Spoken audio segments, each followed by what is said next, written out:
m'appelle Henri-Michel Corré à l'état civil. Corré, c'est mon nom de famille. D'où mon nom de coiffeur, K de Barber. K, ça stand pour Corée, comme c'est là, ça représente Corée en fait. Corée de Barber. Alors, moi, je suis arrivé au Canada en 2015, en juillet, enfin non, fin juillet, 31 juillet 2015. Dans la nuit du 31 juillet au 1er août, je suis arrivé à Moncton parce que je suis d'abord venu ici parce que mes sœurs étaient là. Alors, ma mère voulait que je les rejoigne. Avant ça, je vivais en France, d'où j'ai fait des études, mais que je n'ai pas achevées. Et ensuite, enfin, je suis venu ici. Une fois arrivé à Moncton, je savais que ma finalité, ça allait être Bathurst. C'est là que j'allais comme faire mon école. Mais avant d'y aller, j'ai passé un peu de temps ici à Moncton parce que tout le monde me disait que Bathurst, c'était pas vraiment le fun. Alors, je suis venu ici avec mes sœurs, on a passé du temps. Ensuite, elles m'ont accompagné à Bathurst. Et une fois arrivé à Bathurst, l'une des choses que j'ai remarqué, c'est que il n'y avait pas vraiment d'activité pour les Noirs, pour les étrangers, on va dire. Et la première chose qui m'est venue en tête, c'est qu'est-ce que je peux faire comme business ici? Qu'est-ce que je peux faire pour me rapporter de l'argent? Et c'est ainsi que lors d'un de mes voyages, un week-end, quand j'ai quitté Bathurst pour venir ici, j'ai rencontré un coiffeur noir, un coiffeur africain qui coiffait comme tous les étudiants internationaux. Et moi, j'ai dit à mes amis, moi, je vais juste commencer à couper les cheveux aussi. Je vais devenir coiffeur. C'est de là que tout a commencé. Alors, une fois retourné à Bathurst, il y a mon colocataire avec qui je partage mon appartement, qui lui cherchait une coupe de cheveux pour se rendre à l'école. Et je lui ai ainsi dit que oui, moi je sais couper les cheveux. Vu que je venais de France, les gens avaient un peu plus comme confiance par rapport à ce que je disais. Je sais pas pourquoi, mais bon. Donc moi je lui ai dit juste que oui, moi je sais couper les cheveux, que je peux te faire une belle coupe. Et c'est de là que ça a commencé, alors que j'avais jamais vraiment coupé les cheveux avant. J'ai juste utilisé mon imagination. Et puis bon, j'ai eu un résultat qui n'était pas le meilleur, mais qui était vraiment présentable pour se rendre en cours. Et c'est de là que j'ai commencé à prendre ça plus au sérieux et à chercher plus de clientèle autour parmi tous les étudiants qui avaient besoin de se faire couper les cheveux. En fait, j'ai juste commencé à me faire ma publicité pour leur dire que oui, je sais couper, je vais vous couper à $7. C'est comme ça que j'ai commencé $7. J'ai commencé à couper les cheveux à $7. Et ensuite, ce qui s'est passé, c'est que vu que je venais très souvent ici à Moncton pour rendre visite à mes sœurs, et que j'avais des amis ici à Moncton aussi, quand je venais à chaque fois à Moncton, je venais avec l'équipement de coiffure que j'empruntais à mon coloc. Et je disais à tous mes amis que je peux leur faire des coupes gratuites s'ils veulent. Je peux même me rendre chez eux pour leur couper les cheveux. Donc comment ça se passait, c'est que je cherchais du monde qui voulait se couper les cheveux. J'allais chez eux, je leur offrais des coupes. Et 2-3 personnes m'ont fait confiance. À la 4e personne, j'ai commencé à dire que je coiffe à $10. Et c'est là que tout a commencé. J'ai juste commencé, je me promenais de maison en maison, des étudiants en étudiant, faire plus de connaissances, me faire plus d'amis, juste pour pouvoir me faire plus d'argent. Et c'est ainsi que mon voyage de coiffure a commencé. J'ai juste commencé à m'intéresser de plus en plus à la coiffure. Et malgré ça, je continue toujours d'aller à l'école parce que je suis venu d'abord ici pour le CCNB, pour la technologie du génie électronique. C'est là que j'ai été admis. Et bon, j'allais toujours à l'école, mais sur le côté, j'apprenais vraiment aussi la coiffure. J'apprenais à me développer un peu de plus en plus dans la coiffure. Et bien évidemment, et heureusement, j'ai validé mes 2 années de collège avec presque la mention d'excellence. Il me manquait un peu de concentration pour avoir une bonne mention. Et ouais. Ensuite, il y a le coiffeur international réputé de Moncton.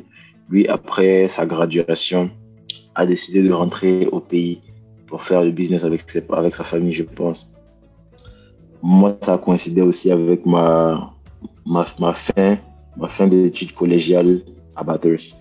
Ça faisait que j'ai toujours voulu déménager à Moncton. J'ai pas hésité, j'ai juste déménagé à Moncton.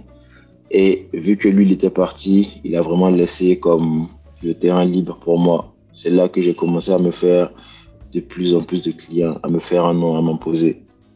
Et c'est en en août 2000, parce que j'ai déménagé à Moncton en avril 2017, parce que je devais suivre mon stage pour mon collège à Bouctouche, qui est plus qu'à 40 minutes de Moncton.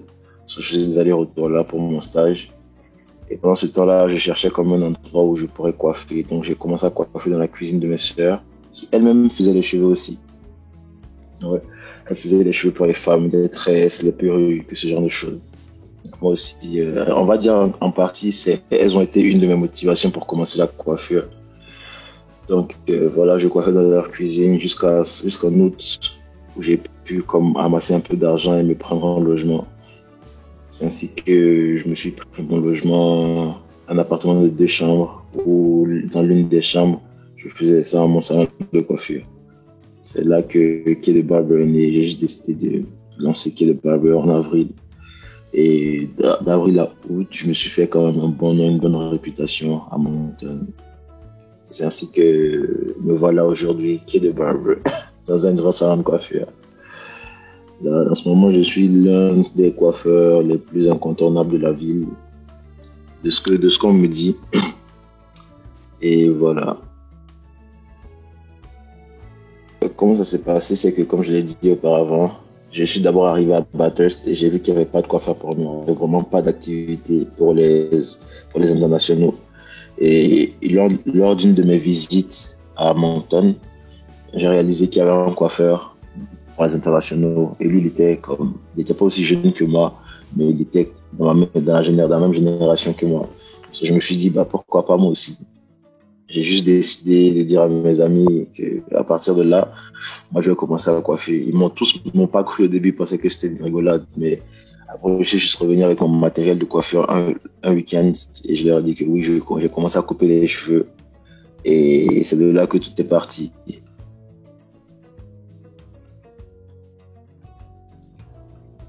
Alors, comment ça s'est passé? C'est que bon, j'ai pas vraiment eu d'aide par rapport à un programme ou quoi que ce soit d'entrepreneuriat. Je suis juste vraiment parti avec mes connaissances que j'ai, avec mes recherches, avec d'abord je tenais à souligner que j'ai pas vraiment fait l'école de barbier non plus. J'ai juste challenge l'examen final et puis j'ai eu ma licence parce que pour être barbier ici au Nouveau-Brunswick, tu as besoin de faire une formation de 1 an, enfin de 10 mois. Mais moi, c'est une formation que j'ai pas eu à faire parce que je me suis formé tout seul sur YouTube et puis sur mes amis que je connaissais aussi. Donc, par rapport aussi si j'ai eu accès à des programmes d'entrepreneuriat, non. J'ai vraiment tout fait à fond propre et de mes propres connaissances depuis le début. C'est seulement, on va dire, 2 mois passés que j'ai rencontré une dame qui m'a fait comprendre que je pouvais avoir accès à beaucoup de choses sur l'entrepreneuriat, tels que les programmes de formation. D'ailleurs, cette femme, c'est Angélique Kalala. Je la remercie déjà beaucoup parce elle a pu vraiment m'ouvrir beaucoup de portes et me renseigner sur beaucoup de choses que j'ignorais. Donc c'est ça, j'ai jamais vraiment eu accès à des fonds quelconques ou à une formation sur l'entrepreneuriat. Alors, d'abord, je pense que c'est plus ma personnalité parce que je suis pas quelqu'un qui aime abandonner quoi que ce soit.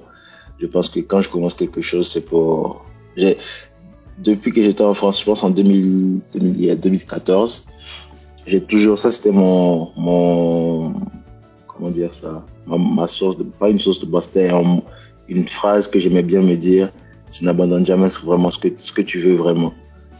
Tu n'abandonneras jamais si tu veux vraiment quelque chose. En anglais, c'est plus en anglais que je me dis ça. Never give up on what you really want. En gros, c'est par ça que je fonctionne. C'est ça mon mantra, on va dire. Et tout ce que j'entreprends, tant que tant que je suis pas au bord du gouffre, j'abandonne vraiment jamais. C'est plus ma personnalité qu'autre chose. Il n'y a pas vraiment de choses qui m'ont motivé comme de facteurs extérieurs. Je pense que tout s'est vraiment passé au niveau de moi-même. Première des choses, de le faire le plus vite possible parce que le Nouveau-Brunswick est une province qui grandit vraiment, qui avance vraiment vite, qui est en grande voie de développement.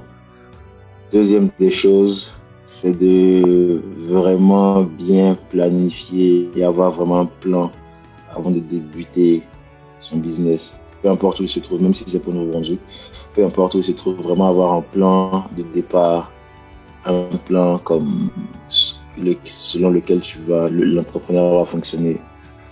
Et troisième des choses, c'est, comme tu l'as dit tout à l'heure, ne jamais abandonner, ne jamais, jamais, jamais abandonner parce que ça sera vraiment pas facile. L'entrepreneuriat n'est pas facile. C'est pas donné à tout le monde de pouvoir se lancer et de pouvoir continuer ce qu'on commence.